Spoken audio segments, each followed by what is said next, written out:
Welcome to Military Analytics. Nations that cannot protect their skies cannot protect their future, given the conflicts that took place in the late 20th century.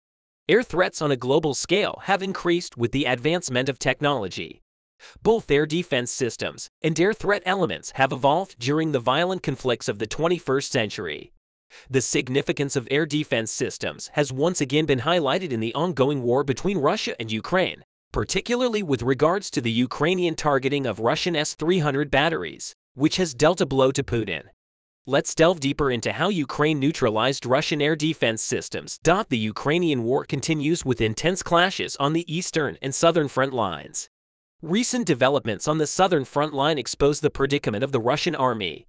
The Ukrainian military has released a new video claiming to show the destruction of a Russian air defense battery in southern Ukraine. The video was initially shared on the official Facebook page of the Southern Operational Command Formation of the Ukrainian Army. It showcases the wreckage, initially resembling a type of truck, and later reveals a substantial amount of burned and smoking debris. The video alleges that the targets were a battery of Russian-operated S-300 surface-to-air missile systems. According to the statement, Ukrainian missile and artillery units destroyed an S-300 air defense system battery near Zelino. Krapinsk-Zelino Tropica is situated in Ukraine's Kherson Oblast, one of the southernmost regions of the country.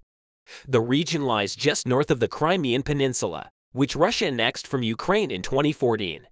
Russian forces, aiming for a major victory on the southern front line, suffered a significant setback. The cost of Russia's S-300 air defense system amounts to $115 million, not only in terms of financing but also in terms of air superiority. These attacks have greatly undermined Russia's credibility. However, on paper, the Russian army possesses the most formidable arsenal against airstrikes. One of the batteries of multi-layered surface-to-air missiles capable of detecting and destroying various known systems, aircraft, and ballistic threats is the S-300. So, what exactly is the S-300 air defense system? The S-300 anti-air missile systems are Soviet-era military technology that was introduced almost 40 years ago, with a targeting range of only 75 miles. Serving as a workhorse of Soviet and Russian air defense, the system is regarded as Russia's closest equivalent to the U.S. Patriot air and missile defense system. The various components of the S-300 include long-range surveillance radar, engagement radar, launch vehicles, as well as a command vehicle capable of controlling the entire S-300 battery. Both Moscow and Kiev have utilized the S-300 during their ongoing conflict. However, modern ammunition has been depleted due to the prolonged nature of the conflict in Ukraine. Reports suggest that Russian forces are increasingly reliant on such outdated equipment. 6 attacks on Mykolaiv over the first weekend of July were attributed to S-300 missiles. Simultaneously, it was reported that Russia was increasingly utilizing Kh-32 missiles originally designed for sinking ships. Variants of the Tu-2 missiles were used in attacks on the Kremenchuk shopping center in June, resulting in the deaths of 18 people, and on an Odessa apartment complex, claiming 20 lives. Despite the initial purpose of these weapons, Russian forces, with dwindling stocks, have resorted to using S-332 missiles to strike ground targets. For this purpose, they were equipped with GPS systems that enabled them to roughly target military objectives. While Russia has lost its S-300 batteries, Belarus has commenced training on nuclear-capable missiles. Belarusian troops are attempting to divert Ukrainian forces on the country's northern border. Belarusian forces are receiving training on the use of nuclear-capable Iskander ballistic missiles.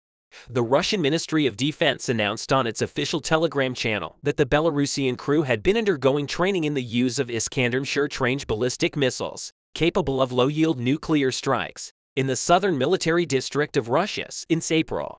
The Telegram post mentioned special attention being given to further developing practical skills in preparing the missile system for use, training for deployment, and conducting combat training launches. As a reminder, Russian President Vladimir Putin announced in March that tactical nuclear weapons would be deployed to Belarus. This announcement was seen as the Kremlin's latest attempt to weaken Western support for Ukraine by utilizing the nuclear threat. Putin did not specify when the weapons would be transported to Belarus. He stated that a storage facility for warheads would be completed by July. The president further revealed that Russian forces would train their Belarusian counterparts in the use of ballistic missiles and modified Su-24 aircraft capable of delivering warheads to their targets. The announcement garnered international condemnation, even from China, which had previously shown sympathy towards Moscow's war against Ukraine. The Belarusian opposition criticized President Alexander Lukashenko and Putin for putting the country in the line of fire in any future direct conflict between Russia and NATO. A senior opposition official also stated that any deployment of nuclear weapons on Belarusian soil would lead to an increase in anti-Lukashenko partisan activities. Franek Vyakorka, the chief political advisor to Belarusian opposition leader Svietlana Tsikhanouskaya, mentioned that the deployment of Russian nuclear weapons could complicate matters for Lukashenko. Additionally, Ukrainian and foreign officials have suggested that the ongoing Russian presence in Belarus aims to divert Kiev's attention as they plan their spring counterattack, expected to focus on the eastern or southern fronts. Ukraine and its foreign allies hope that, similar to previous counteroffensives, such as the operations around Kiev in the spring of 2022 and around Kharkiv and Kherson in the fall, the upcoming offensive will help liberate significant territories. Ukraine has kept secret the starting location for the counterattack operations. However, experts predict that the counterattack will commence on the southern front line. Developments along the Dnipro River corroborate this prediction.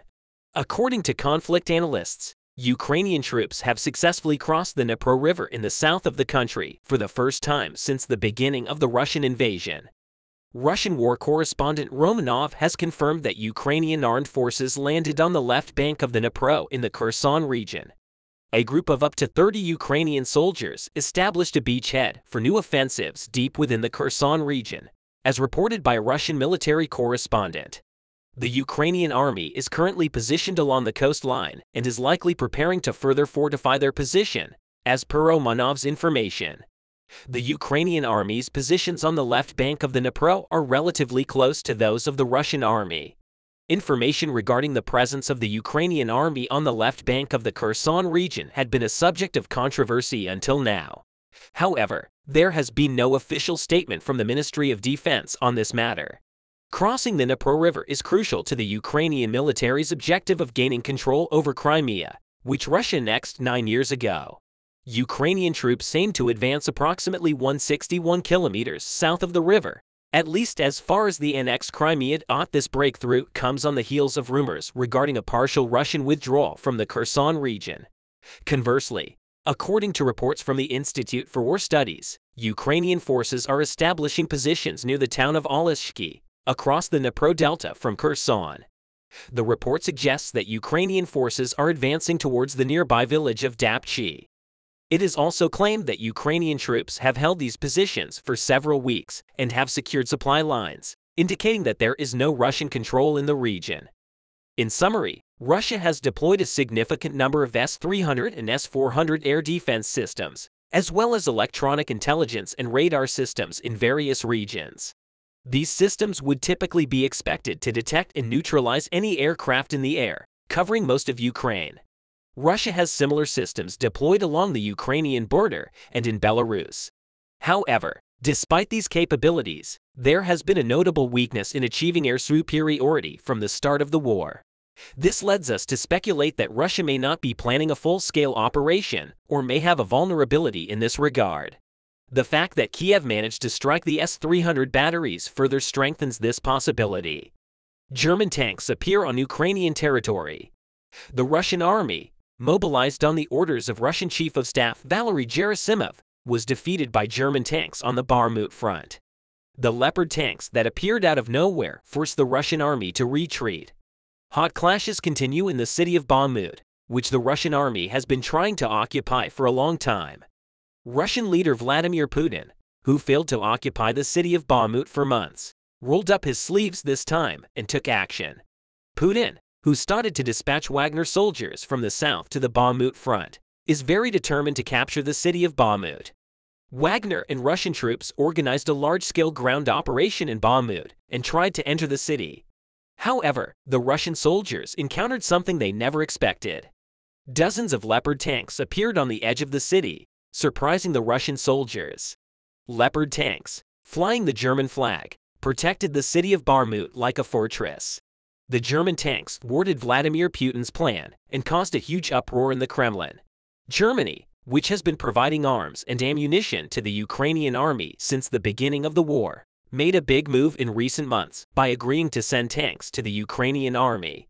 The fact that Germany sent Leopard tanks to Ukraine after America sent Abrams tanks to Ukraine made Vladimir Putin very uncomfortable. But Putin could not prevent it. Not only Germany, but also some countries that purchased Leopard tanks from Germany started to send tanks to the Ukrainian army. Poland is just one of these countries. Ukrainian soldiers organized an operation with German-made Leopard tanks and struck a big blow to Russian forces in Bakhmut. Here are the details of the operation. Russian Chief of Staff Valery Gerasimov, with Putin's order, began to form a large contingent here by transferring the Wagner soldiers in the city of Salala to the Bakhmut front. The Russian army's inability to capture Bakhmut for months and the hundreds of casualties every day were very disturbing for Vladimir Putin. The share of Wagner soldiers in the occupation of Salala is quite large. Realizing this, Vladimir Putin thought that he could also capture Bakhmut city with Wagner soldiers. Thus, about 1,500 Wagner soldiers were transferred from the Russian headquarters in Salala to Bakhmut. Wagner soldiers stationed with the Russian troops in Bakhmut were combined with the Russian troops there to form a large contingent of more than 3,000 soldiers. After a few days, this special unit, created to end the Ukrainian army's presence in Bakhmut and bring Bakhmut completely under the control of the Russian army, was taken out of the headquarters, and the big attack was launched. Unbeknownst to them, Russian and Wagner soldiers launched an attack on the Ukrainian army's border defense line in Bakhmut. A large number of Russian and Wagner soldiers created new fronts for themselves and deployed there. The Russian soldiers, who carried out airstrikes on the city of Bakhmut with mortars, tried to push back the Ukrainian army for about 2 days. The Ukrainian army was trying to prevent the Russian forces from entering Bakhmut by showing great resistance despite all these attacks. However, after days of resistance, Leopard tanks with the German flag showed themselves from inside the city of Bakhmut. These tanks, which are capable of firing from long distances, started firing artillery at Russian forces from behind the defense line formed by the Ukrainian army. Leopard tanks bombarded the fronts of the Russian army, one after another, causing Russian soldiers to panic with the German tanks moving towards the Russian soldiers. Ukrainian soldiers came out of their positions and attacked the Russian army with tanks. 2 days of resistance turned into an offensive. Within hours, thanks to the Leopard tanks, Russian soldiers could not even poke their heads out of the front line. Realizing that they could not resist this offensive any longer, the Russian unit commander gave the order to retreat and started to quickly leave the area, running away from the front lines.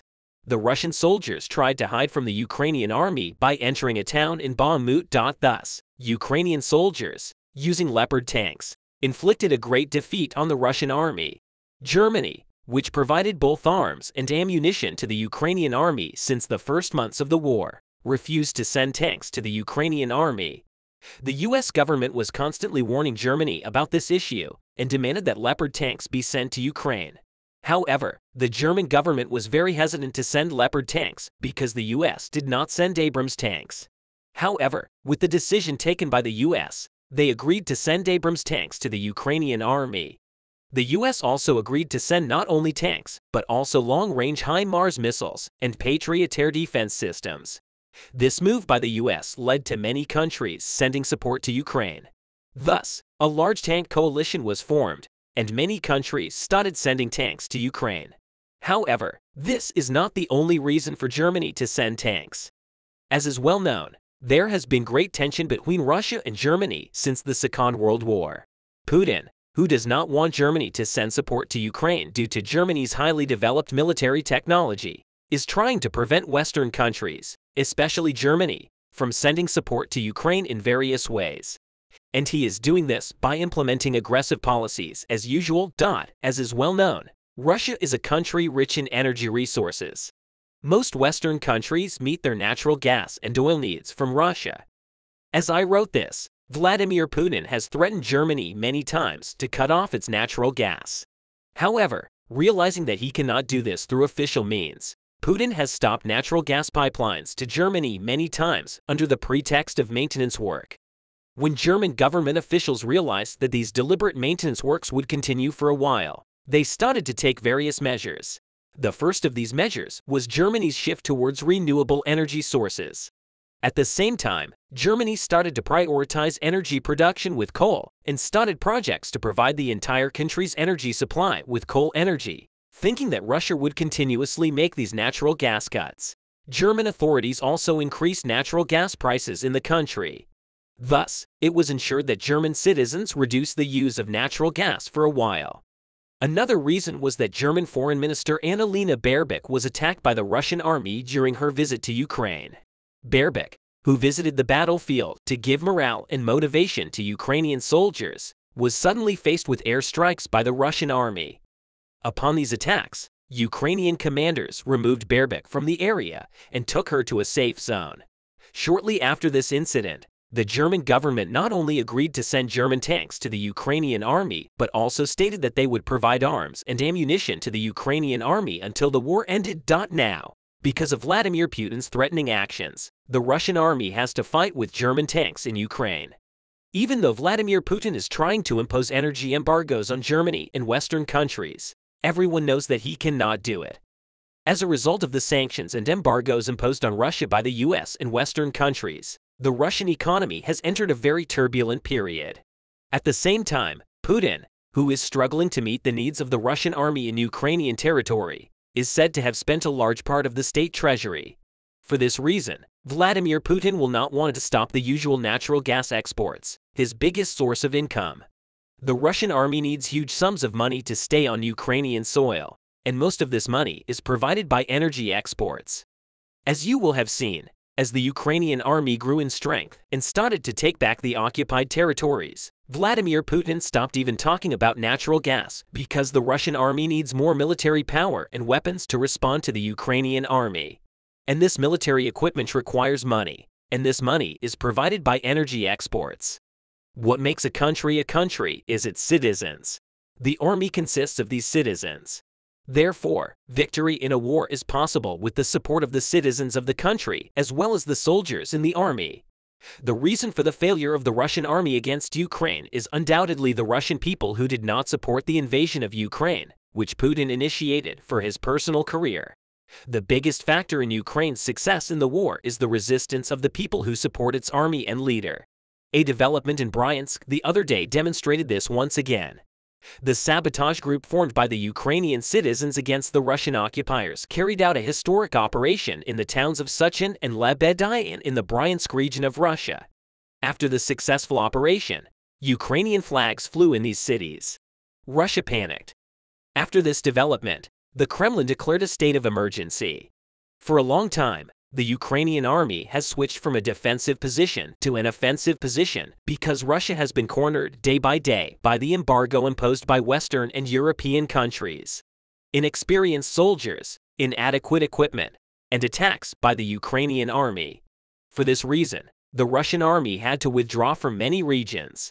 The Ukrainian army, on the other hand, has been crossing the occupied territories and attacking military points on Russian territory. Putin has accepted this reality. The anti-aircraft systems installed on the roofs of certain buildings in Moscow in recent months are the clearest proof of this. Well, Putin was dreaming of invading Ukraine. The war spread to Russia. This is confirmed by the operation carried out by the Ukrainian sabotage groups in Suchin and Lebedyan. Ukrainian flags are flying in Russian towns. Let's analyze the operation of the sabotage group. The sabotage groups that carried out successful operations in the occupied territories and on Russian territory were composed of Ukrainian soldiers. These groups carried out important operations that affected the course of the war. These operations are not limited to repelling Russian troops in the occupied areas, so much so that the perpetrators of the commanders killed in Russia are seen as members of the sabotage group. Likewise, sabotage groups are thought to be behind many secret and unknown operations, such as explosions and fires in Russia. We have reported on successful operations carried out by Ukrainian sabotage and partisan groups in previous reports. A new one has been added to these operations, each of which is important. Moreover, this operation may be the most effective sabotage group operation since the beginning of the war because Russia lost the cities of Suchin and Lebedyan. Sabotage groups consisting of 50 troops each carried out an operation in Sechin and Lebedian before carrying out this operation in Russia. The sabotage groups made many preparations, such as flying reconnaissance drones in the operation area and gathering intelligence from the region. This information obtained in these preparations was shared with the entire team that would participate in the operation in order to be successful in the operation.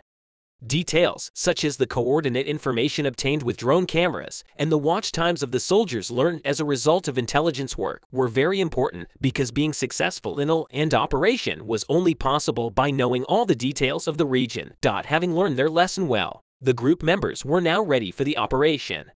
It was only a matter of time before the attack in the areas belonging to the Russian occupiers. Each member of the sabotage group was waiting for the orders to start the attack because groups of 50 people would attack at the same time. For this, they listened to the voice coming from the radios. The order came, the attack began, and hundreds of Ukrainians from the sabotage group entered Sechin. The Russian soldiers and their units were shocked. The Russian soldiers thought that the attacks were taking place only in their area. But the Ukrainian sabotage group members attacked from many different areas with teams of 50 men each. Even though Russian soldiers asked for help from the soldiers in surrounding areas, they could not reach them because they were also under attack. The Russian invaders realized the magnitude of the attack when they could not reach their friends and lost the territory.